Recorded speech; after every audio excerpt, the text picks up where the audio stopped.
अल्लाहुम्मा सल्लि अला मुहम्मदिन व आले Mohammad.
the Holy Prophet? No, none of them cared about the world. Why? How? This world, the vanities of this world, the beautification of the beauty of this world, it appeals to every single individual. It appeals to everyone. So to say no, the companion of the Holy Prophet, no, it did not appeal to them. If it did not appeal to them, then why were there wars fought against Amir al-Mu'mineen? It did appeal to them. If it did not appeal to them, then why did individuals such as Talha and Zubair do bayat to Amir al-Mu'mineen and then take out their bayat? Why did they pledge their allegiance to Amir al-Mu'mineen and then rescind their pledge of allegiance? Why? Because of hubb dunya, the love for this world. History already states why Talha and Zubair took away. History already tells us why they got Aisha to fight against Amir al-Mu'mineen in the Battle of Jamal. Why? Because Imam Ali would not give them Kufa and Basra. He wouldn't make them the governors of Kufa and Basra. History already says that. But when it comes to Amir al-Mu'mineen, like I said in the beginning, he's Mazloom in the sense that even today, there are Muslims that say that no, you know what? Khilafat wasn't his. Khilafat.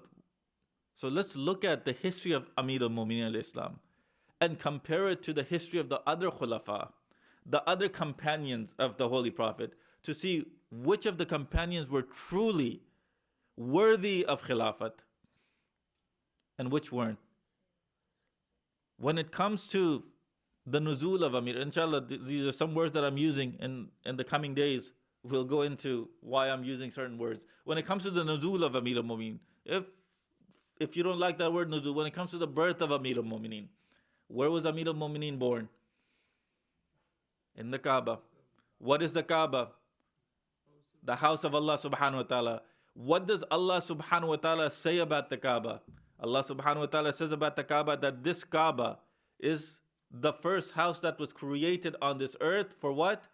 For the worship of Allah subhanahu wa ta'ala. Correct? Where was Amir al-Mu'mineen born? In the Kaaba. The fact that the mother of Amir al-Mu'mineen uses the house of Allah subhanahu wa ta'ala as a place to give birth tells you the status of Amir al-Mu'mineen. When Hazrat Isa alayhi salam was going to be born, Allah subhanahu wa ta'ala tells Lady Maryam, leave from this place. This place is sanctified. This isn't a place for you to give birth. Leave from here. But when it comes to the birth of Amir al-Mu'mineen, Lady Fatima bint Asad, she says that I hear a voice telling me to come in, so I go in. The difference between Amir al-Mu'mineen, the difference between a mother of a prophet and a mother of Amir al-Mu'mineen. Allah subhanahu wa ta'ala is telling the mother of a prophet to leave from this place. Yet he's also telling the mother of Amir al-Mu'mineen to come into my house. 1. 2. When it comes to Amir al-Mu'mineen, you look at his life. Who was it that served the Holy Prophet from when they were born until the Holy Prophet passed away? Imam Ali alayhi salam. From a very young age, he sacrificed his life for who? The Holy Prophet. From a very young age. From a very young age, he had nothing but love for the Holy Prophet. To the fact where not just Shia, Sunni historians, what did they say? Amir al-Mu'mineen did not open his eyes for 3 days until he laid his eyes on the personification of Tawheed. He did not open his eyes until he saw that person that represents Tawheed. That's how much love Amir al-Mu'mineen had. When it comes to Amir al-Mu'mineen, 5 years old. 5 years old. The Holy Prophet, he's come back and he's drenched in blood. He's drenched in blood. Hazrat Abu Talib, he sees this and he asks, "Oh, my nephew, what's happened?"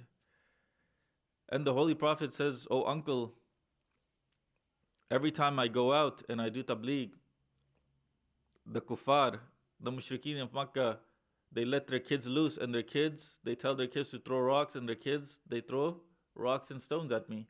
And this is what's happened." Hazrat Abu Talib, he goes to the mushrikeen and he tells them, "You tell your kids to stop. They say, no, Abu Talib, they're just kids. We can't do anything. They're just kids. So he says, okay. He tells Amir al-Mu'minin, he's 5 years old, 6 years old. He tells Amir al-Mu'minin, Ya Ali, from now on, whenever the Holy Prophet goes out, you go out with him. And when it comes to Hazrat Abu Talib alayhi salam, inshallah, before I leave, we'll do a historical analysis about whether or not Hazrat Abu Talib was truly a kafir or was he truly a mu'min, inshallah. But Hazrat Abu Talib, he tells Amir al-Mu'minin, Ya Ali, every time the Holy Prophet goes out, I want you to go with him. And I want you to protect him. Imam Ali alayhi salam is protecting the Holy Prophet from the age of 5. From the age that he learned to walk. He goes with them. The children, they start pelting rocks at the Holy Prophet. As soon as they pick up rocks, Amir al-Mu'minin, what does he do? He goes and he beats every single one of them up. Those children, they'll go back home crying to their parents. Their parents ask them, what happened? Ali did this. Ali did this. When they say Ali did this, the parents, they come to Hazrat Abu Talib and they say, your son did this to our kids. What does Hazrat Abu Talib say? He says, they're just children. This is what they do. They're just children. This is what they do. After that, those kids learn their lesson. This is Imam Ali alayhi salam at the age of 5. Let's get to when Imam Ali alayhi salam gets a little bit older. When the verses of the Quran are first initially being revealed, who's there with the Holy Prophet at the door of the cave? Imam Ali alayhi salam. When the Holy Prophet's praying in front of the Makkah, who's there praying with the Holy Prophet? Imam Ali alayhi salam. When the Holy Prophet is leaving Medina, who is in the bed of the Holy Prophet? Imam Ali alayhi salam. You see that throughout the life of the Holy Prophet, it's always Ali, it's always Ali, it's always Ali. Now when the Holy Prophet is leaving, he's constantly reminding people of Amir al-Mu'minin, Amir al-Mu'minin, Amir al-Mu'minin. This love that Amir al-Mu'minin had for the Holy Prophet, it wasn't one way. It was 2 ways. The Holy Prophet had that amount of love for him also. But when you look at the night of Hijrat, and think about that night, the narrations, they all state that when the Holy Prophet used to walk, people used to smell the musk that used to come off him. For about 40, 50, 60 feet away. They used to smell the fragrance that used to come from the Holy Prophet. That means that the Holy Prophet has a specific fragrance that comes off him. Correct? All the people in Mecca, they know about this fragrance. They've smelt it. They know that this is the fragrance of the Holy Prophet. Now it's the night of Hijrat. Do they not smell that fragrance? Or no, they do smell that fragrance. That's why they're still there. The fact that it was Imam Ali alayhi salam in that bed and those mushrikeen could not tell whether that was the fragrance of the Holy Prophet or Amir al-Mu'minin tells you what? Imam Ali alayhi salam even shared the same fragrance as the Holy Prophet. This was Amir al-Mu'minin, not just... What do we read in Hadith al-Kisa? When Imam Hassan alayhi salam comes in, what does he say? He says, oh mother dear, I smell what? The fragrance of my grandfather Rasulullah. Imam Hussein alayhi salam, he comes in and he says what? Oh mother dear, I smell the fragrance of Rasulullah. Imam Ali alayhi salam, he comes in and he says what? Oh bint Rasul, I smell the fragrance of Rasulullah. Everyone knows that Rasulullah has a specific fragrance. Now it's the night of Hijrat, and that fragrance is on Amir al-Mu'minin alayhi salam. Not just that. Allah subhanahu wa ta'ala, He's talking to Jibreel and Mikael in the heavens. And He asked them, Jibreel, Mikael, if one of your life was in danger, would the other give their life for the other? And they say, Ya Allah, no. That's when Allah subhanahu wa ta'ala says, look what is happening on my earth. The life of the Holy Prophet is in danger, and Amir al-Mu'mineen is willing to sacrifice his life for the life of the Holy Prophet. And because he's willing to sacrifice his life, I want both of you to go down right now to protect Amir al-Mu'mineen. Look at the love that Amir al-Mu'mineen has with the Holy Prophet. That love doesn't even exist between the two greatest angels of Allah subhanahu wa ta'ala. That love doesn't even exist there. The way that the Holy Prophet loved Amir al-Mu'mineen alayhi salam, we should love Amir al-Mu'mineen alayhi salam that same way. The way that Amir al-Mu'mineen loved the Holy Prophet, we should love the Holy Prophet in that same way. This was Amir al-Mu'mineen when? In his teens. When you see Amir al-Mu'mineen in his early adult life, who is at the forefront of all the battles? Amir al-Mu'mineen. Who's the one protecting the Holy Prophet? Amir al-Mu'mineen. Who is it that the Holy Prophet gives the standard to the day of Khaybar? Amir al-Mu'mineen. When in the history of the Holy Prophet is putting Amir al-Mu'mineen ahead of all of the other companions, then why is it today that the Muslims are putting other companions ahead of Amir al-Mu'mineen? Why? What were the accolades of those companions? What were the merits of those companions to put them above Imam Ali alayhi salam? They had no merits. What merits did they have? When it came to battle in Arabia, at that time, if they wanted to know who the strongest was, what would they do? In battle, it'd be one-on-one. If they wanted to know who the strongest was. Is there any battle where any of those other companions or any of those other khulafa fought one-on-one against someone? If there is, I'd like to see it in historical books. I'd like to see it in historical books. But to the contrary, we have narrations in historical books that say that some of these companions, they ran away from the battle so far that it took them 3 days to come back to Medina.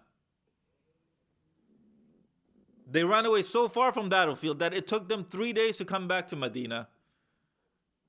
What happened? I got lost. For 3 days, yes, mashallah, you got lost. These were the companions. Not all of them are equal. Just like today, can you say every person in this hall is equal? No, you can't. Why? Because when it comes to faith, when it comes to iman, everyone is at a different level. So when everyone's at a different level, then how can we make the companion of the Holy Prophet all at the same level? That makes no sense whatsoever. It makes no sense whatsoever.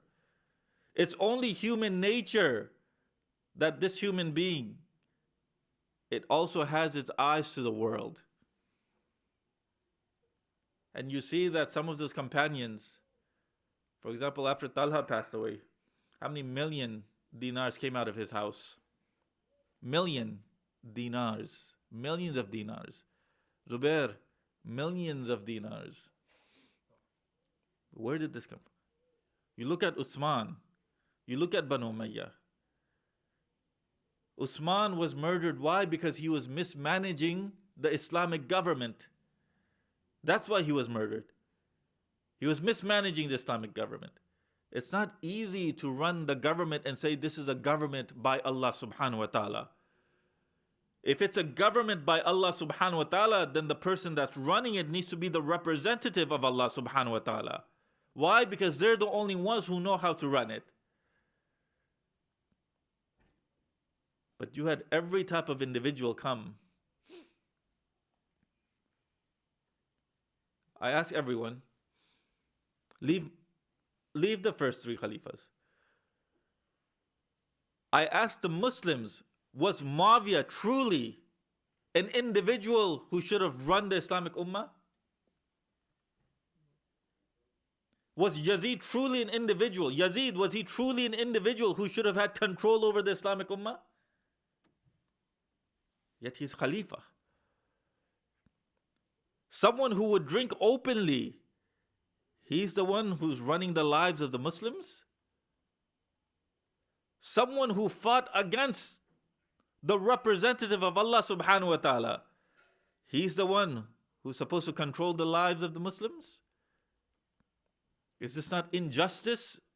Not just for Amir al-Mu'minin al-Islam, not just for the Islamic Ummah, but in the eyes of Allah subhanahu wa ta'ala. What will the Muslim say when he asks, do you think this was actually true?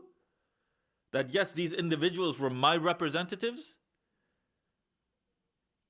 That's something for them to think about. Amir al-Mu'minin, the Battle of Khaybar. Amir al-Mu'minin, the Battle of Badr. Amir al-Mu'minin, the Battle of Hunayn. Amir al-Mu'minin, in the Battle of Siffin. Amir al-Mu'minin, one of the other battles that Amir al-Mu'minin fought in. The Holy Prophet, he's been told by Jibreel alayhi salam that, Ya Rasulullah, these kuffar, they've already come to the conclusion that they want to fight against you. They've already raised arms against you. And they're waiting for you at this valley. And they've decided that that's it. They've had enough of everything you're doing, and they want to kill you, Nauzubillah. The Holy Prophet, when he hears this, he tells them, the companions, that this is the plan that the mushrikeen have. What does he do? The first thing he does is he tells Abu Bakr,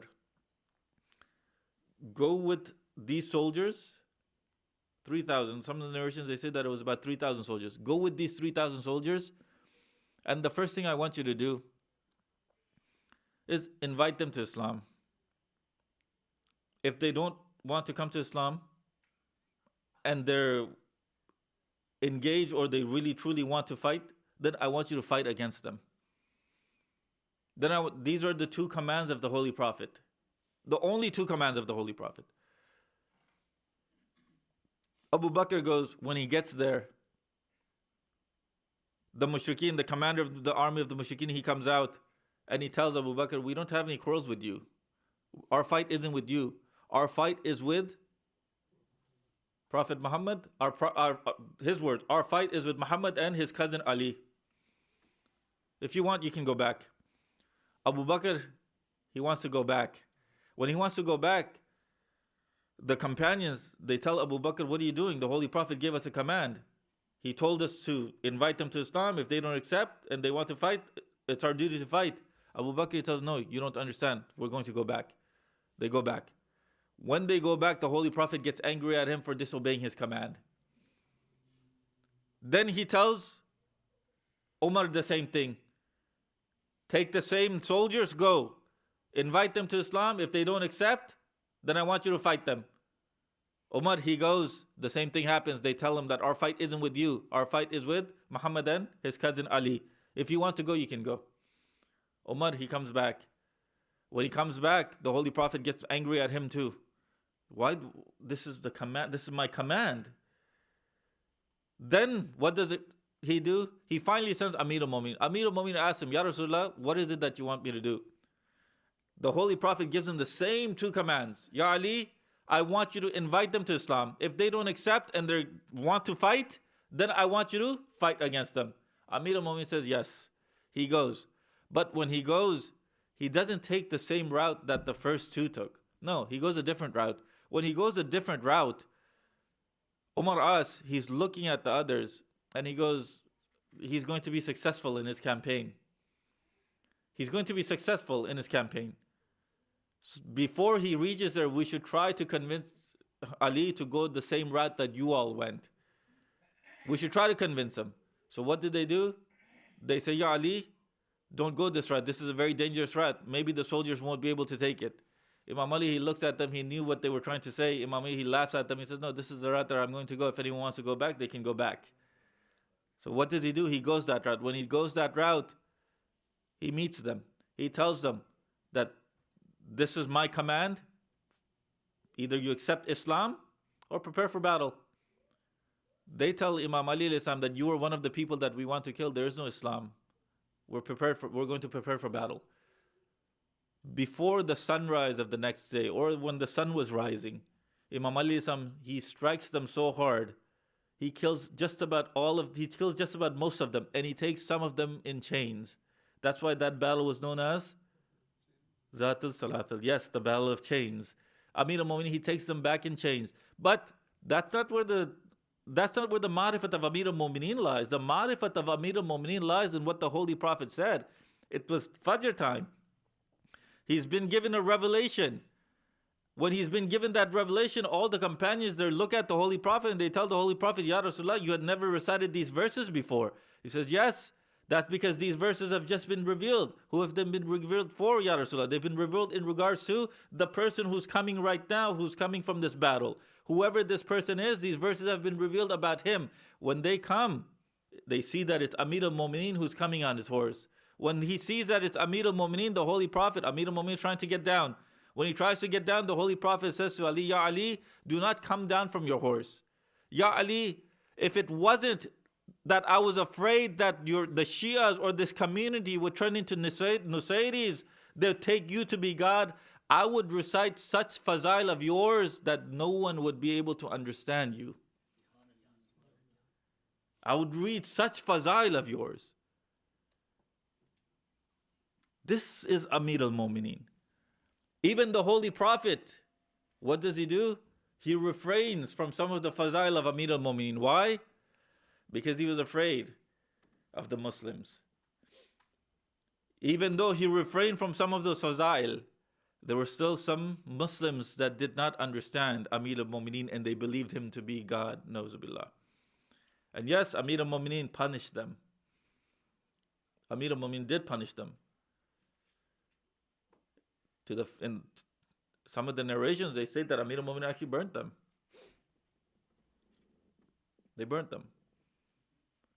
Amir al-Mu'mineen burnt them, but Sayyid Hashim Bahrani, in his Madinatul Ma'ajiz, Sayyid Hashim Bahrani in his Madinatul Ma'ajiz, he has a narration where Amir al-Mu'mineen burns these types of individuals. After he burns them, because all the mushrikeen or all the munafiqeen, they came to Amir al-Mu'mineen, they said, Ya Ali, these people are claiming that you're God. Do something about it. Do something about it. And Amir al-Mu'mineen is not one to just take someone's word for it. No. Amir al-Mu'mineen, he's a representative of Allah subhanahu wa ta'ala. He's going to do his tahqiq. He's going to know he's going to know if they truly do believe that. When he came to the conclusion that yes, they truly do believe that, what does he do? He digs a hole. The narration is there. He digs a hole and he burns them. He first tells them to repent. If you do not repent, then this is the punishment. When he says that this is the punishment, they themselves, they say, Ya Ali, if this is the punishment, then we're welcome. We're happy to take this punishment. But we're not going to take our stance off from this, that we believe you to be God. And Amir al-Mu'mineen, look, Amir al-Mu'mineen is punishing those people that believed Imam Ali alayhi salam to be God, to be Allah subhanahu wa ta'ala. These are the people that believe that there was no one or nothing but Ali alayhi salam. There's a difference between saying there's God and then there's Ali, and then saying no, there is no God, there's just Ali. Amir al-Mu'mineen, he burns them. He burns them. All the munafiqeen, they were gathered, they see all this happen, and they're all happy. Why? Because some of those people, yes, they were exaggerating in the love of Amir al-Mu'mineen, but they were happy. Why? Because some of those lovers of Amir al-Mu'mineen, even though it was exaggeration, some of those lovers have been killed. And because they were that happy, night ends, the fire is out, everything's out, night goes. The next day, those same munafiqeen, they see those same people that were burned come alive, wearing clothes that they had never seen before. They tell Amir al-Mu'mineen, Ya Ali, you burned them yesterday. What is this? We saw with our own eyes that you burned them. What is this? Imam Ali, he tells them, my job was to punish them. It's Allah subhanahu wa ta'ala. If He brought them back to life, then it's Allah subhanahu wa ta'ala that brought them back to life. But my job was to punish them for the sin that they committed then. I punished them for that sin. That's it. this was Amir al-Mu'mineen. If you're going to claim to be the representative of Allah subhanahu wa ta'ala, then by all means, have some of the power of Allah subhanahu wa ta'ala. Isn't this what the prophets have? They claim to be the representative of Allah subhanahu wa ta'ala, and they come. Yes, that power has been given to them by Allah subhanahu wa ta'ala, but they show that power when it's required. Is there any narrations about any of these Khalifas showing any type of power like this? No. Just the most basic thing that you need is what? Knowledge of Islam. What do I mean? A mufti, what does he do? He puts out, he gives out what? Fatwas. Thank you so much. A mufti, that's fatwa, mufti, they're from the same noun. A mufti gives out fatwas. What are fatwas? Fatwas are guidelines for us to follow. Correct? If a mufti does not know about Islam, can he give out fatwas? If he doesn't know about Islam, can he give out fatwas? It's haram for them to give out fatwas. Literally they can, but I'm not speaking about that. But are they allowed to give out fatwas if they don't know? No. Why? Because they will be held accountable on the Day of Judgment, correct? They'll be held accountable on the Day of Judgment.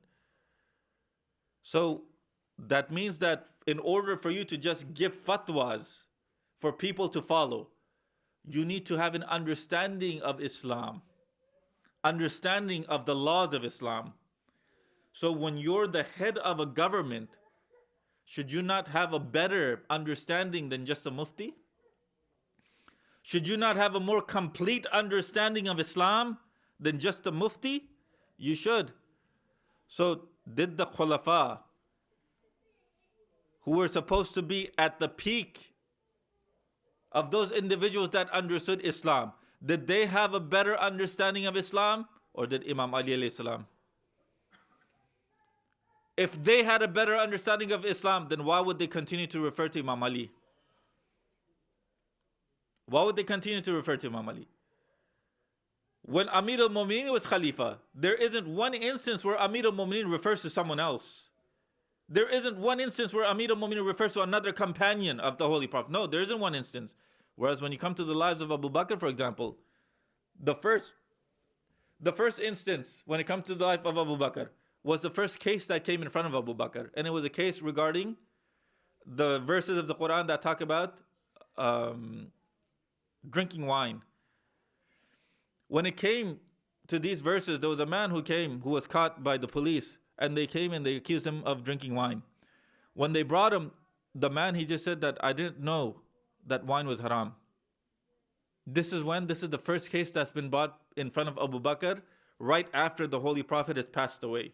Right after the Holy Prophet has passed away. Not years after, no. When he tells them that I didn't know about these verses of drinking wine, Abu Bakr, he's perplexed. He doesn't know what to do. He's looking at Umar. Umar doesn't know what to do. They don't know what to do. They're looking at each other because they can't just punish him now that he's feigned ignorance. They don't know how to figure out whether or not, yes, he did know about these verses. Now he's just lying just to get out of the punishment, or no, he truly didn't know about these verses. They don't know what to do. So what does Umar tell Abu Bakr? Abu Turab is going to know the answer. Abu Turab will know the answer. They go to Amir al-Mu'mineen. Amir al-Mu'mineen says, what's going on?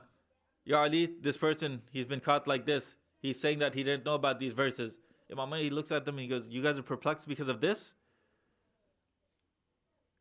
This is why you all are perplexed? Go to wherever he's from. Ask the people over there if these verses were ever recited. If they say no, then no, he didn't know. Leave him alone and just give him a warning. No, but if they say no, these verses were recited and he did know, then he's lying. Punish him. That's simple. When you come to the life of the second Khalifa, one of the cases that came in front of him was the case of a son and a mother. The son, while he was going He gets mad at the mom. When he gets mad and he curses, Umar, he goes, why are you cursing? That's your mother.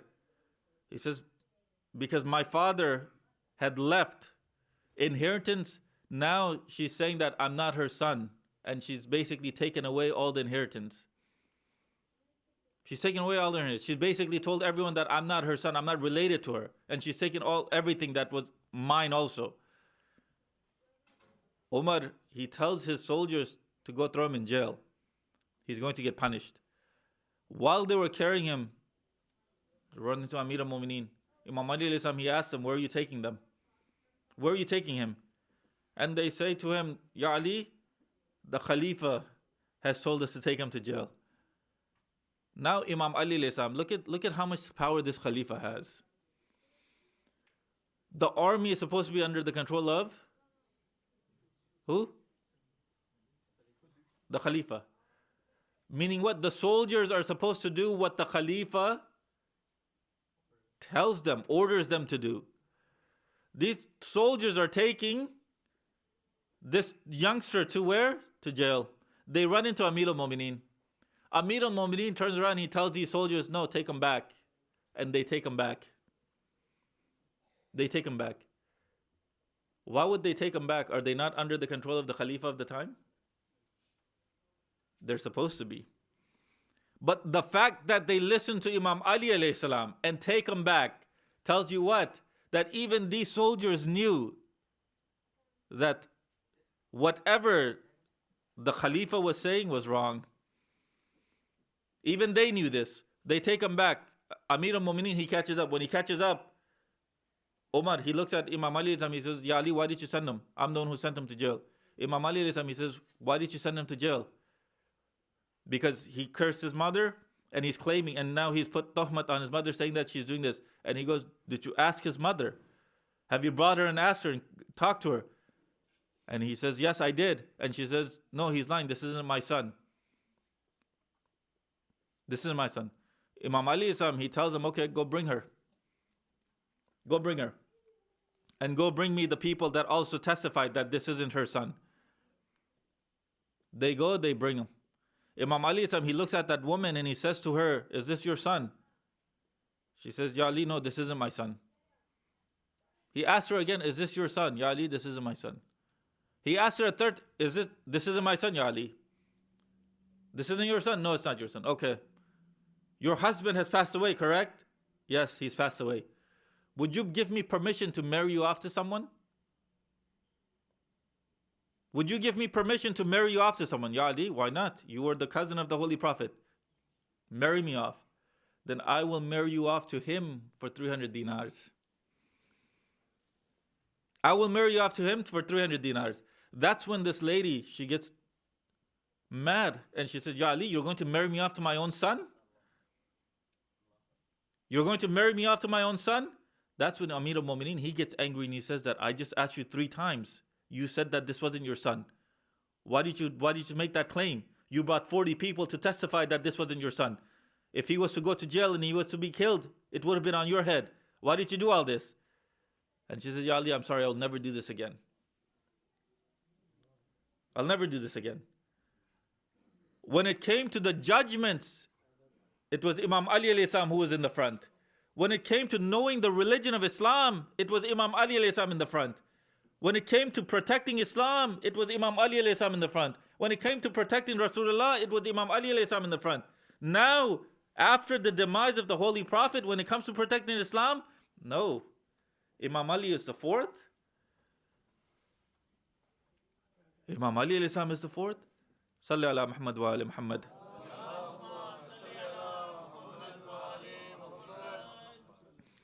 This is the zulm that has been done to Imam Ali alayhi salam.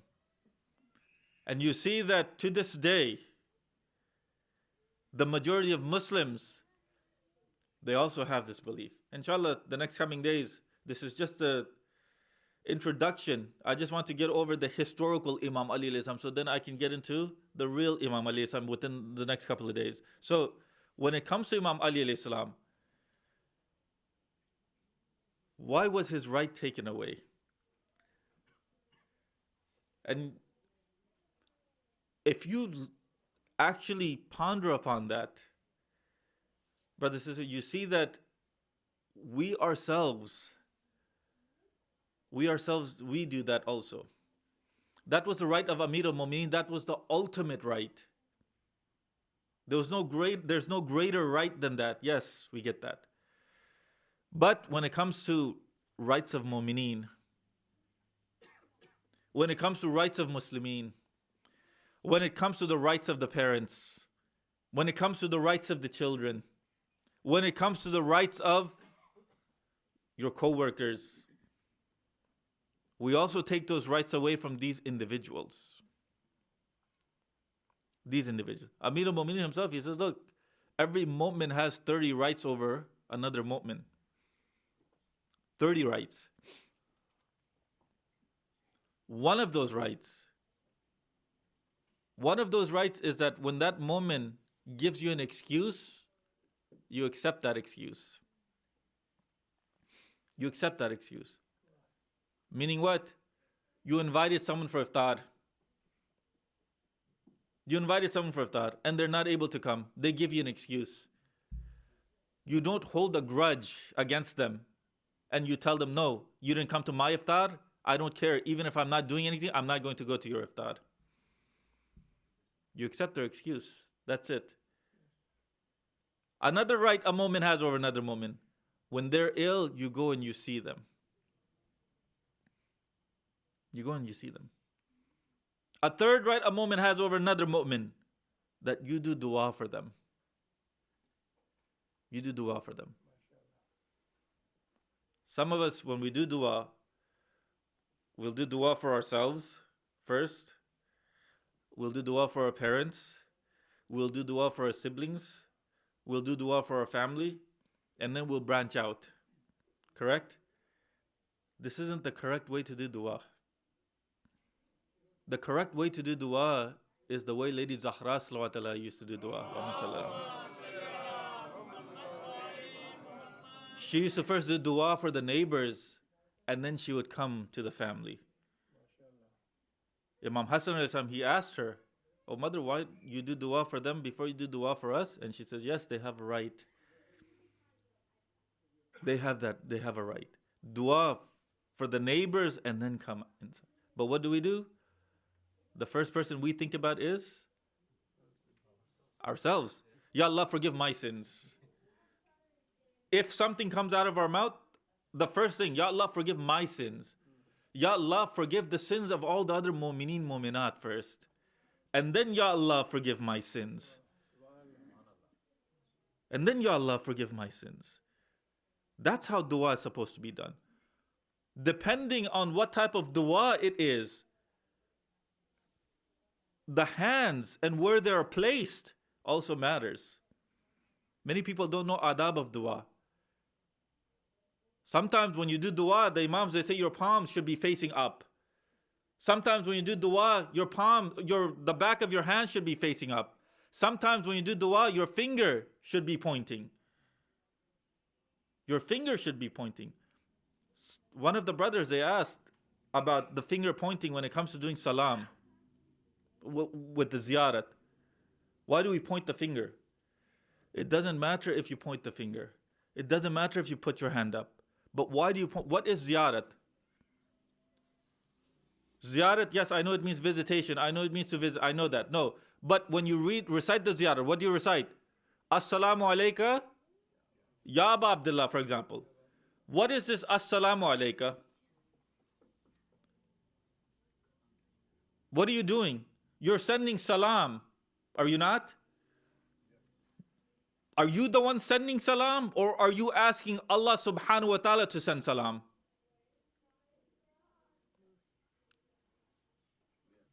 Yeah, what? You're sending. So salam is from you?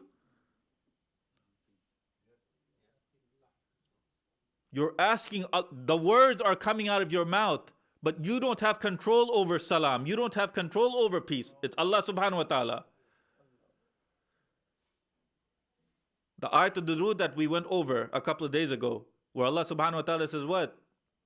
The angels and Allah subhanahu wa ta'ala and the angels, they send durud on Prophet Muhammad, oh you who believe, also send durood, the way Allah and the angels send durood. Correct?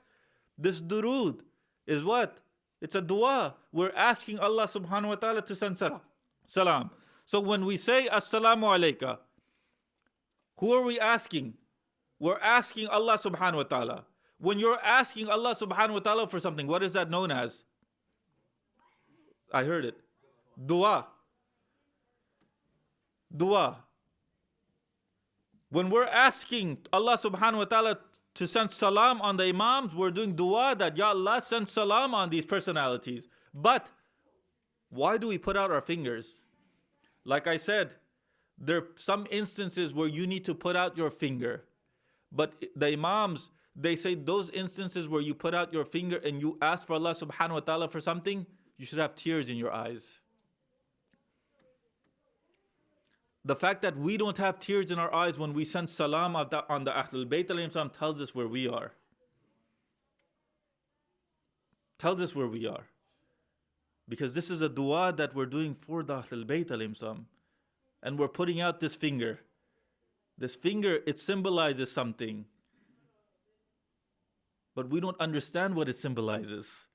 We don't even know that, yes, there's different ways of doing dua. Our hands, sometimes our hands need to be up, out and up. Sometimes our hands need to be closer. But we don't know this.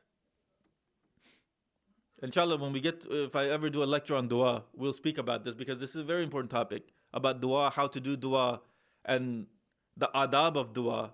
When you look at our books of Sayf-e Sajadiyah, it's nothing but a book of duas. It's nothing but a book of duas. But how did the Imam recite those duas? That's the question. Sayf-e Alawiyah, nothing but duas from Amir al-Mu'mineen. Sayf-e Razawiyah, nothing but duas from Imam Raza alayhi salam. But those duas, they're all recited in different ways. They're recited at different times. So inshallah, we'll look at that. When it comes to Amir al-Mu'mineen, what was the last thing Amir al-Mu'mineen said after he got struck by Ibn Muljim Lanatullah alayh? Fustu wa Rabbil Kaaba. By the Lord of the Kaaba, I have succeeded. What was that success? Do you all know? That success, shahadat.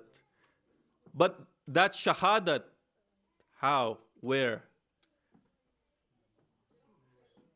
He came to this world in the house of Allah subhanahu wa ta'ala. He left this world from the house of Allah subhanahu wa ta'ala. That was the success of Amir al-Mu'mineen. Yes, it's true that he wanted shahadat his whole life. It's absolutely true. But this is something for everyone to think about. Not just that. Amir al-Mu'mineen was struck on the head what night? Huh? The 19th. What night is the 19th known as? Shab Qadr. Good. Amir al-Mu'mineen was buried on one night. Shab Qadr. Amir al-Mu'mineen Soyum is at what night? Shab Qadr. Struck on the head Shab Qadr. Buried Shab Qadr. Soyum Shab Qadr. Is that not also Fustu wa Rabbil Kaaba? Or in other words, let's change this. Shab Qadr is known as what? Shab Qadr, inshallah, I don't want to get too deep into it, but Shab Qadr is known as what? Shab, Layl is known as Fatima, Qadr is known as Allah subhanahu wa ta'ala. He was struck on the head, which is connected to Lady Zahra salawatullahi alayha. He was buried on that night, which is connected to Lady Zahra salawatullahi alayha. And his soyum is on that night, which is connected to Lady Zahra salawatullahi alayha. From the beginning, Amir al-Mu'mineen and Lady Zahra were connected. And inshallah, in these coming nights, we'll see what that connection truly is between the Holy Prophet, between Amir al-Mu'mineen and Lady Zahra. Not the connection of this bodily world, no. The connection in that world before the world of bodies. Walhamdulillahi Rabbil Alameen. I ask Allah subhanahu wa ta'ala to forgive the sins of all those marhumin, mu'mineen, mu'minat that do not have anyone to ask for forgiveness. I ask Allah subhanahu wa ta'ala to forgive the sins of all of the marhumin, all of the mu'mineen, mu'minat that are gathered here tonight. I ask Allah subhanahu wa ta'ala to hasten the reappearance of Imam Zaman alayhi salam. Let us, our families, and anyone that's willing to sacrifice their life for him and his cause be able to sacrifice their life for him and his cause. Walhamdulillahi Rabbil Alameen. Brother, sister, once again, please recite Surah Fatiha for the marhumin of all of those that provided tonight's iftar.